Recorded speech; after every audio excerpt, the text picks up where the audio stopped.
ընտրությունը պետք է դիտարկել որպես գործիք, այլ ոչ թե նպատակ։ Իսկ այսօր ցավոք սրտի անկախության օրվանից սկսած այս 30 քանի տարիների ընթացքում եթե վերլուծենք ամբողջ ընտրական process-ները, ժողովրդավարական ընտրությունները, երբևիցե որևիցե ուժ կամ անհատ ինքը ընտրության չի մասնակցել որպես գործիք, այլ ընտրությունը իրենց համար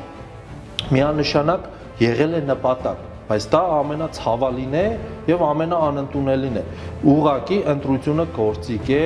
հասնել գերագույն նպատակին։ Ես կողմնակից եմ, որ մենք հայ ազգը պետք է ունենա ոչ թե Հայաստանի Հանրապետություն, այլ պետք է ունենա հայ ազգային պետություն։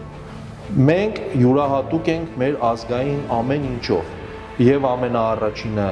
մեր հայ առաքելական եկեղեցով, որը բացառիկ է ամբողջ աշխարհում, նույն ձևաչափով էլ մենք ինչի չենք կարող կառուցել հոգևոր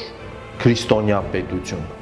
ազգային պետություն։ Կարող ենք, ուղղակի ցանկություն է պետք եւ չվախենալ, այլ համառորեն գնալ պայքարել դրա համար ու այդ հայ ազգային պետության, հոգևոր քրիստոնյա պետության համար ես պատկերացնում եմ